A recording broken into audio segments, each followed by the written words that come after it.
Brother, I've a faint suspicion you and I've been led astray, taught to drive the devil from us. We've invited him to stay.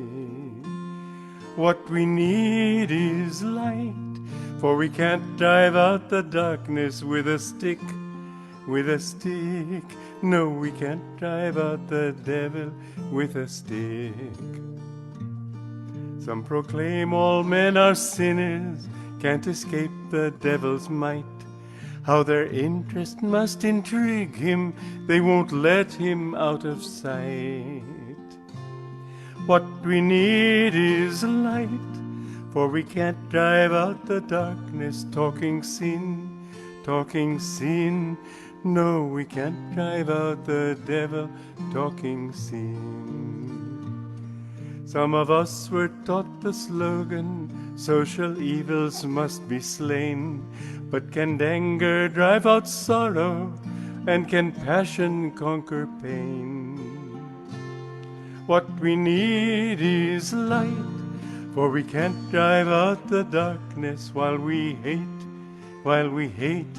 No, we can't drive out the devil while we hate. Brother, have you ever wondered why the darkness lingers on?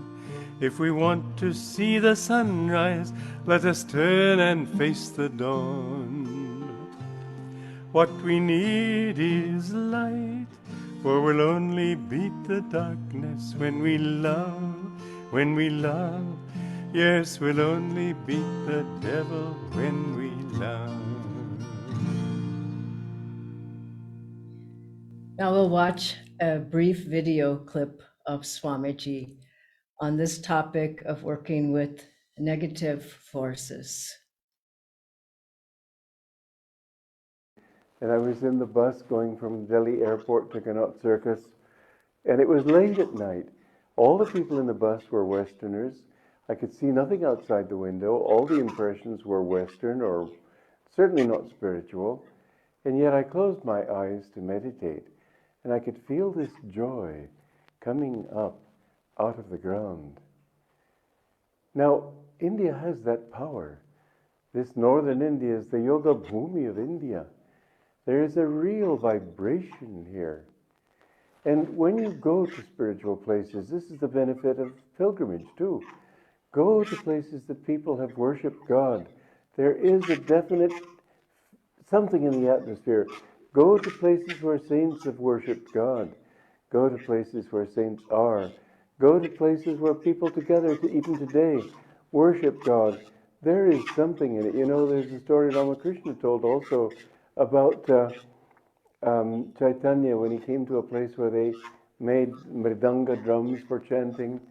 And Chaitanya said, this is the place where drums are made. And he went into ecstasy. Because he thought of drums, then he thought of the chanting, and then he thought of the ecstasy you feel when you chant. So don't underplay the importance of spiritual influences, spiritual people, spiritual companions, and above all, the importance of Guru. Because it's not just that he's a wise man who teaches you good words. In his company, there is a very real vibration. And there's an interesting thing my Guru also said, that it is the company you keep that determines whether your feelings will turn toward emotion or toward devotion.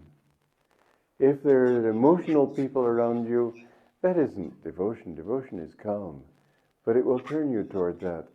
When you live in community, that's one reason why it's really important to live in spiritual communities.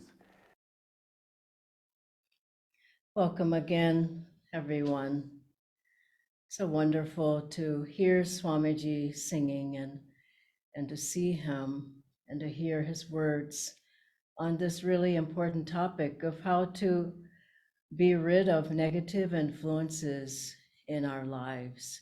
Everything that we watch on television, or the movies we see, or the books that we read, or the music that we listen to, the places we go to, the people who we are with, all of these, the thoughts that we have, the thoughts of everybody around us, they have an influence on us much more than we can imagine. And I was recalling when I first began on the path, I would watch any kind of movie. And I remember my brother used to like to watch horror films, and I didn't like them, but I was scared afterwards. And our family, they listened to jazz music and all kinds of rock and music. And we just, no one ever thought about it, the influences. It was just what it was. And when I went to Ananda, I just said, no more. I have to be more conscious about what I watch, what I listen to, and who I'm around, because I could feel worldly pulls from the different types of music and the places and all of that. And it's something to keep in mind as devotees. As Swamiji was so beautifully saying, as a devotee, be in a positive spiritual environment. Go to environments that are holy, where you feel you're receiving a blessing. Go to places of pilgrimage. It's such a beautiful story of how Sri Chaitanya went into ecstasy just thinking of the drums that were made there. And if you go to places where there are holy vibrations, they purify you, they cleanse you, they uplift you, they focus your mind and turn your mind to God. And I'm here in Pune, as I said, with the wonderful devotees here. And I came down to visit with Jayaji and everyone. And after our program on Sunday, you can see this such a beautiful altar. And the next room is another beautiful temple with an altar in it. And as we were walking out Sunday after the program, I just walked by their temple, and I just felt it was just saying, come sit here, come and sit and be with me. And I just said, can we just sit and chant here? We chanted, we meditated, we did a blessing in there. Now, why? Because it's a holy place, and holy places, they draw you there for that, for blessing, for darshan. And so go to places that are uplifting and be around saintly people. I just feel so blessed that my life is with holy people, is with saintly people. My friends are all potential saints. And everyone, I lived at Ananda Village for so many years, and in a saintly community, and with people in Assisi when I lived there, all Kriyabans and saintly. And if you're with people who are thinking of God, then you think of God. If you're with people who are thinking of everything else, money and whatever, then that's who you become. And so Master was telling some of the people at Mount Washington to be more with Walter, because you don't know what you have in him. We need to be more with people who've been around on the path longer. I know a lot of people say, well, I don't need it. I know myself. I'm guiding myself. And well, I would say good luck to you. I never found guiding myself got me anywhere. And so to be with others, to ask them questions, to take their guidance, to meditate with them, to serve with them, you're receiving a blessing. And Swamiji said when they would be with Master that just to sit in his presence, he said that he would meditate and feel his energy rising up and soaring out through his forehead when Master was talking about just mundane things. And that's the power of darshan, of being with one's guru. And also that Swamiji said, problems I had for years would just melt away when I sat in the presence of my guru. And also there was a man he was in a construction, he was the head of the construction company that was there working on some things at Mount Washington. And he would always talk about all these yogis, they don't know what they're doing. And he would kind of laugh at people and all. And then at a certain point, Master saw he got kind of interested in what was happening. So Master called him into his interview room, and he pulled the man's head towards his head, his face, to his face, and Master just looked deeply into his eyes. And the man didn't even know how long it was. He came out of there stumbling, and he became a disciple, and he came onto the path. We don't know the power, the effects of being with holy people, being in the presence of our Guru. And when you can't, when you're in an environment that has negative influences, protect yourself. Protect yourself through various things I'm going to tell you in a moment, but sometimes that happens. Swamiji was saying one time he had to go to San Francisco to meet a music composer, many in the early days of Ananda, and in San Francisco, in a sort of one of not the nicer areas, and he said that he could just feel like tentacles from these bars and places like this is just saying, come in, come on in. And he had to just really center himself. And he said inwardly, he was just chanting Sri Ram, Jai Ram, Jai Jai Ram. The whole time he was walking down those streets, and he was protected. And Master would walk up and down in front of the bars in Los Angeles, just because he said there's such dark entities. He was trying to help people to come out of those thoughts and environments. And we think it's okay. It's not okay. You come away, and as Ramakrishna used to say, if you peel garlic enough or onions, you're going to smell of those. And so you're around those environments enough, then you take that on in your consciousness. And so be aware that if you go in those environments, I usually take a picture of Master or a book, or listen even on something that seems okay, mundane, an airplane or an airport. I'm playing Swamiji's music, I'm listening to a talk or Swamiji, or I'm reading one of Master's books or Swamiji's books. If you're in a restaurant, and Master said, have a spiritual bodyguard with you if you have to go to those kinds of places that aren't necessarily spiritual or uplifting. And he didn't go into restaurants because of all the vibrations of the people there. And as Swamiji said, our life would be pretty bland if we couldn't go to a restaurant. But he said, but take people with you. Be in a protective aura of other Guru Bhais when you go into places like that. And just remember that it is having an influence on you. Now, some specifics about what to do to protect yourself. And I have them down here so I don't forget any of them. One other thing though, before I go on, is avoid two things. Avoid things that are tempting you, that may tempt you.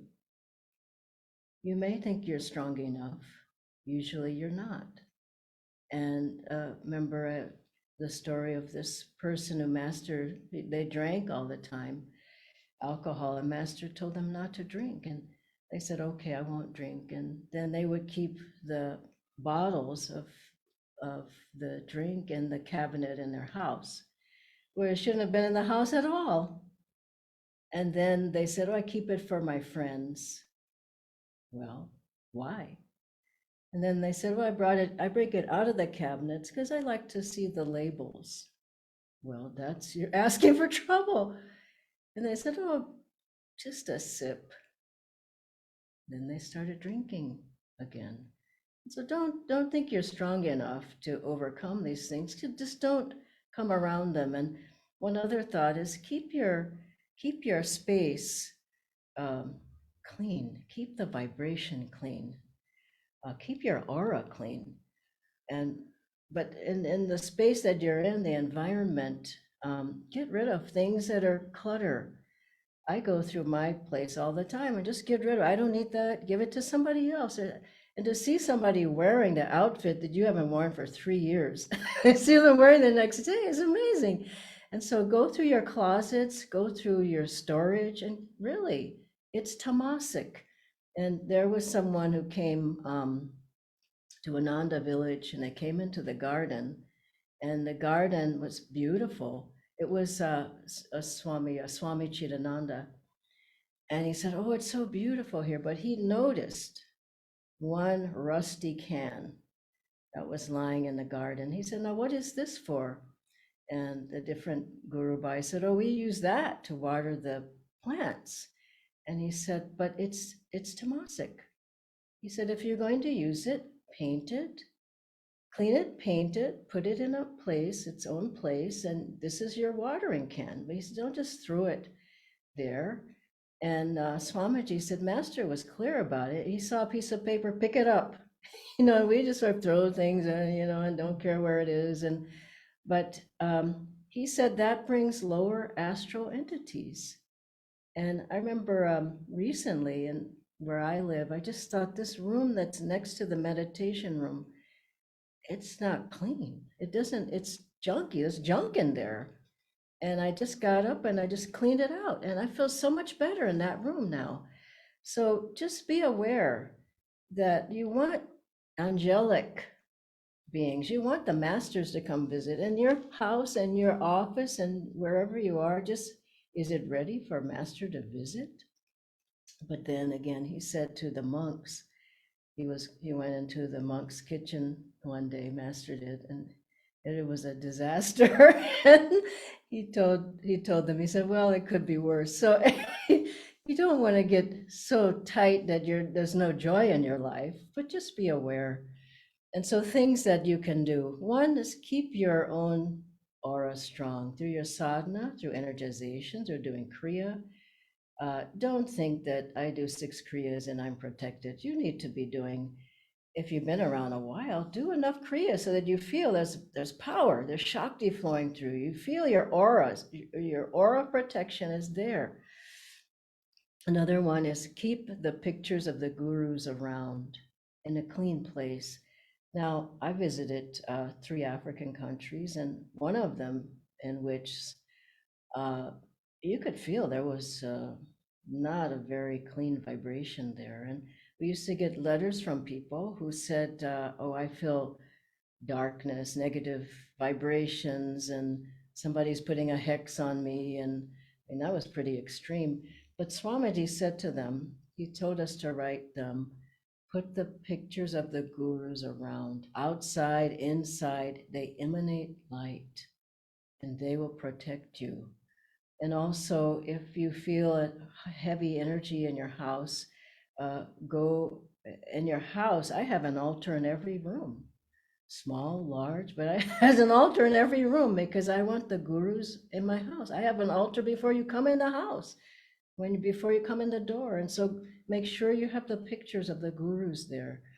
If in the night, which has happened, it happened to me recently where I felt a very dark force in the house. And I hadn't felt that before, but anyway, it was at night and I just prayed to Master, Om Guru, Om Guru, Om Guru. And I felt it was leaving, but then when I got to my meditation room, I started pumping out those kriyas. It didn't stand a chance. It was gone immediately. It never came back. But these things happen. Master said, don't worry about them. They happen. And if you call Master's name, like happened with Swamiji, he had an experience like that. And if it started overwhelming him, and Swamiji just called out, Master, and it immediately went away. So call the Guru on the Guru when anything that feels wrong, dark, low is around you. Also on your pillow, Master said, you can write the symbol of Om or AUM or OM with your finger on the pillow that you're sleeping on at night. And that will help to protect you from any dark forces. Also, Om Tat Sat, I'm not going to stand to do this, but bringing your hands back and forward, the hands touching in the back, in the front, Om Tat Sat, the 3 aspects of God, chanting that out loud. Before you go into a place that doesn't seem very uplifting, or when you come out of a place. I know someone who worked in a hospital who did that every time before they went into work. You might try that. And we're going to do a little bit of the peace and harmony prayer in a moment. And finally, that will help. Finally, if you, at a certain point on the spiritual path, it's very, very helpful to have an astrological bangle. Now I'll show you mine, but I'll show you what Swamiji said here. If Natendra could put it up on the screen.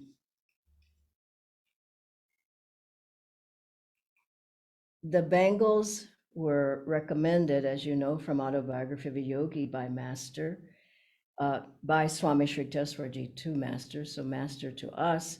There's certain metals that you use, and there's a formula that Master gave to Swamiji, and there are people here in India who make them. You can ask your center leader or your teacher more about who might be able to make one for you. They're extremely, extremely beneficial because they're planetary influences. Sometimes they're positive, sometimes they're not positive. And you can, for general purposes of protection, an astrological bangle is very much recommended. Please read the chapter Outwitting the Stars in Autobiography to learn more. And also Navaratna, you can see on the screen. It's a 9-stone bangle. Very powerful, not very inexpensive, but very helpful for you. Swamiji writes about them in the Raja Yoga book. Pure, unflawed gemstones of not less than 2 carats may also be beneficial if worn next to the skin. An armlet of general usefulness, but one that is a bit too costly, he's saying. But these days, typically, you can get one. The Navaratna 9-stone bangle, or you can get one gem. You have to consult further about these with an astrologer, consult your teacher or acharya about where you might get them. And finally, to close, I've done this in my house a lot.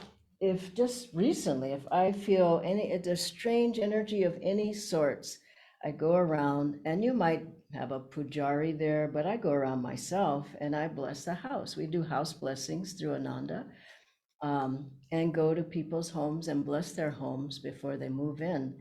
But you can also bless your house at any time. I go around often and bless the house because I want it to feel like a temple. So you can have a candle. I won't light this, but you can have a candle. You can blow the conch. These are things you can do yourself. You can have incense and go around the house, go to all the altars and your house, take a picture of Master, pictures of all the gurus. You can have a bell, and just go into, once you clear your house of any things that don't need to be there, particularly once you clean out and cleanse your house, once you clean out, then go around and cleanse your house. And you'll find that it just feels a whole lot better. Now, I'd like to close with the peace and harmony prayer, if we can bring that up on the screen. And then there are a couple of questions. Now, this prayer is if you feel someone is directly affecting you with negative vibrations. And it happens. I've certainly felt that from different people. You can pray for them. You can chant Om for them, sending them light. You don't want to come back with negative energy. You want to put out positive energy.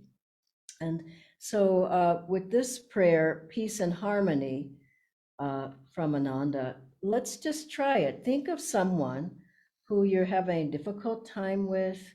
It could be someone at work, a relative, a friend. And we visualize that person in divine light. We pray for them from our heart. Lord, fill them with peace and harmony, peace and harmony. And so let's do this just a couple of times. Normally you do 10 times, and then you do it for yourself. Lord, fill me with peace and harmony, 3 times. So hold in your mind now someone, or it could be a situation where you're dealing with a negative, low energy. Visualize them or that situation in light. Feel the Master's blessings going to them, filling them with light. And hold their name or the situation in your mind and repeat out loud, Lord, fill them with peace and harmony, peace and harmony.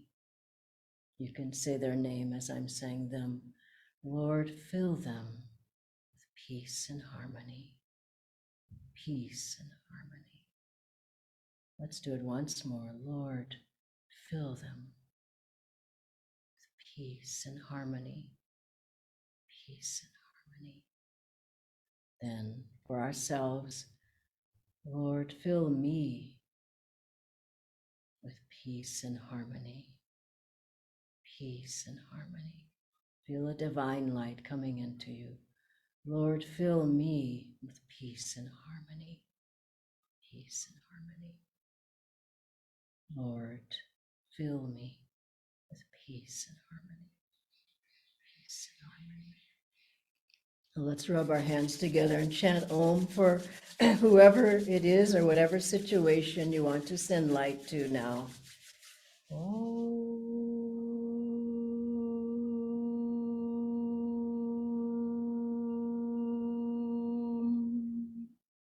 See that person clearly or that situation. Om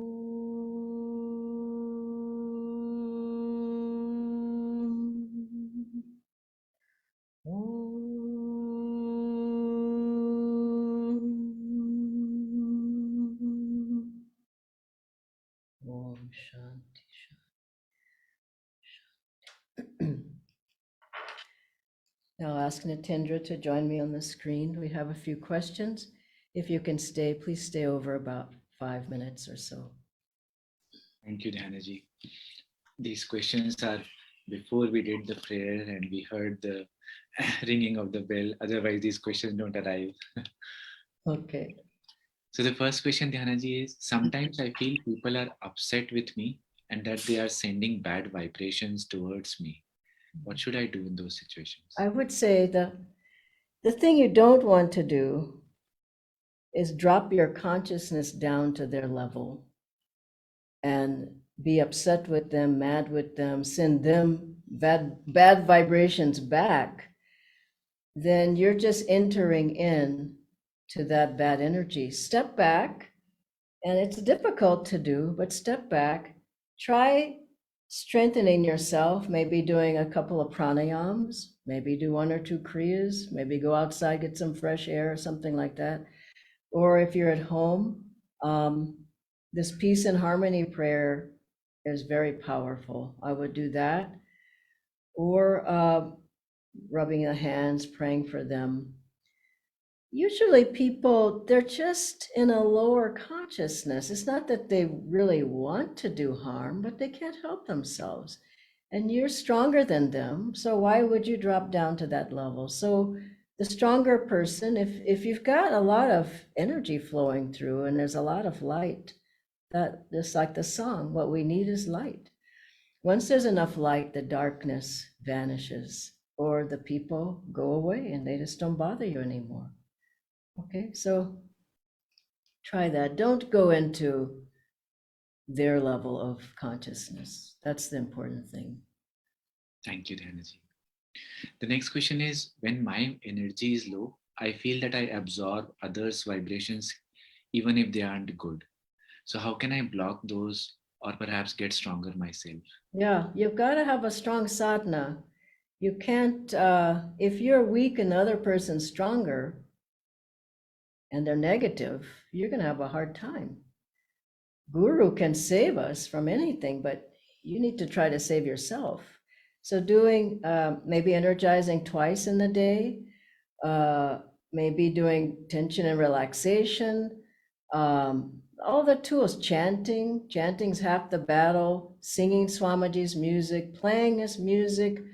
I play it all the time. On an airplane, I'm listening to Swamiji's music, maybe reading something of Swamiji. So don't allow yourself to become vulnerable in situations with people or places. And every day you've got to get stronger and stronger.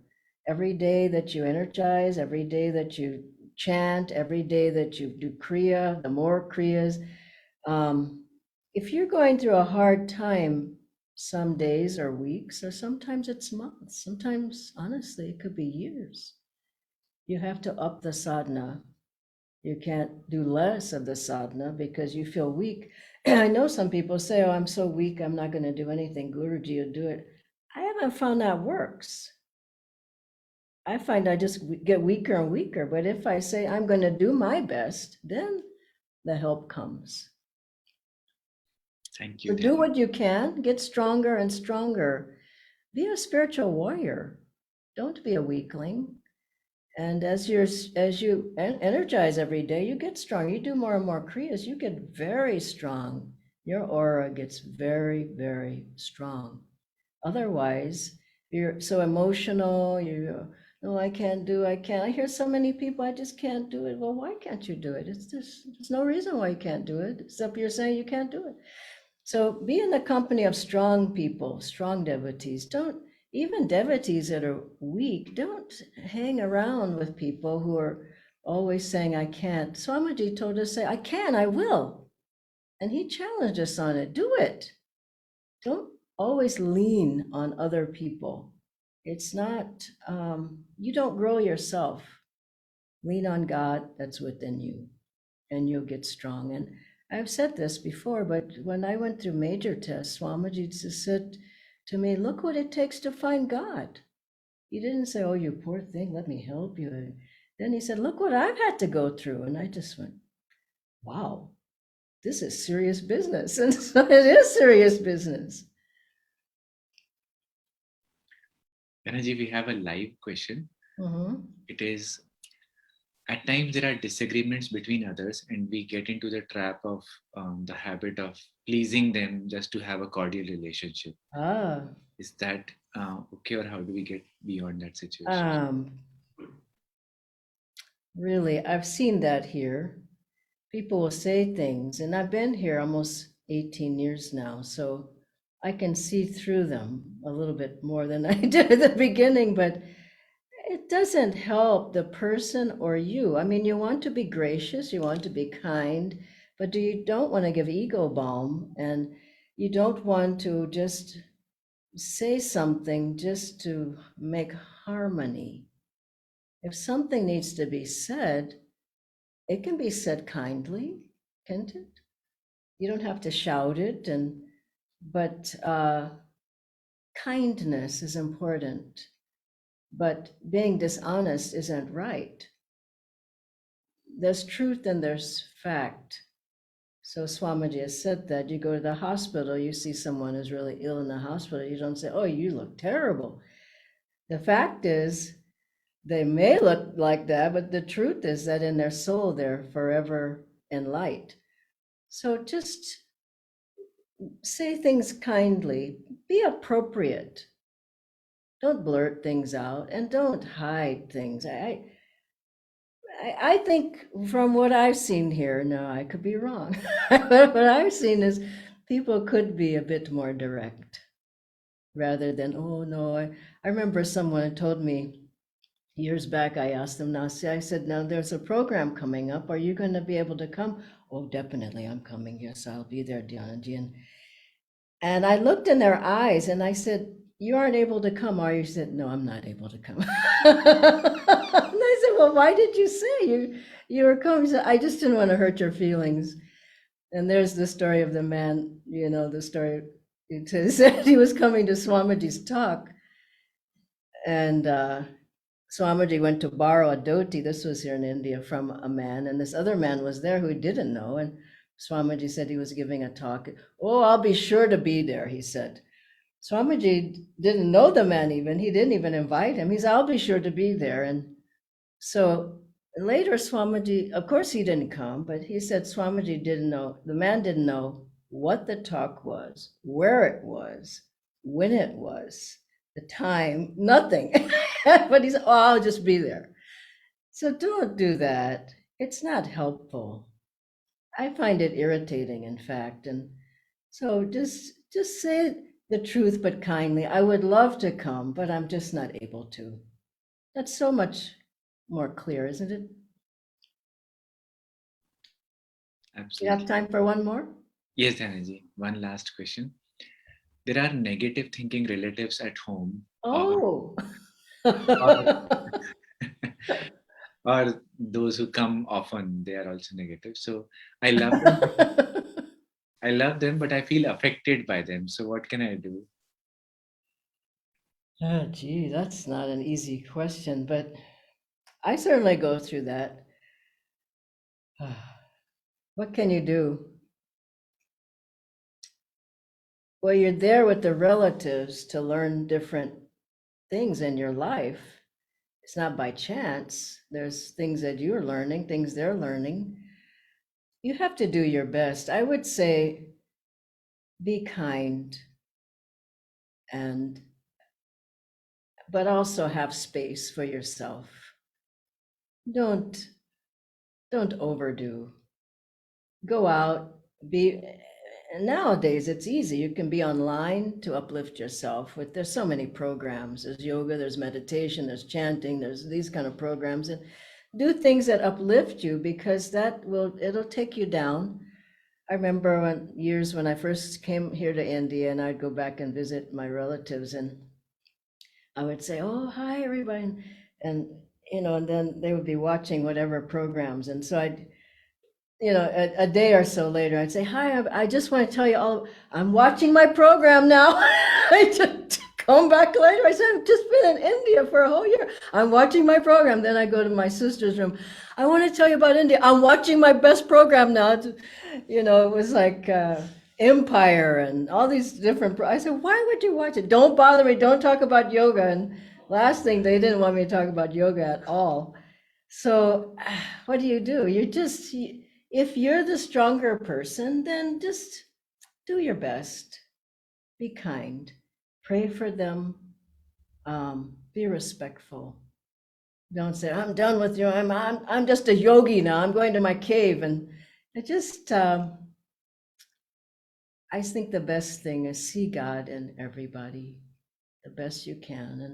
And I learned it from Swamiji. I saw him with all kinds of people, the driver and the cook and the guard and the person at the window begging for money and all kinds of people. And he was always kind in the hospital with other patients and everybody in every store he would go to. He was just in the mall. He was so kind.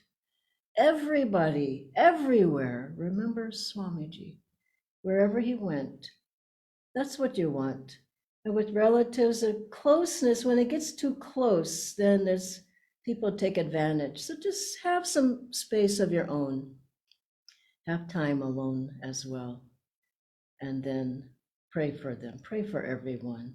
Be kind as much as you can to everyone. I see people putting people down here, and I just feel so badly about that. It's so wrong. Well, he's this caste and this person they don't have a good car, and look at their shoes. And I just think, why would you do that to anybody? It's so undignified for you. And so just feel God is in everybody. I think that's the bottom line. And I will respect God in everybody as best as I can. And it doesn't mean for people to walk over you. Be strong in yourself, but see God everywhere. And then one day you will be like all the saints who actually do see God everywhere. Swamiji saw God everywhere, and he was always in bliss in God. That's where we're going. God bless you.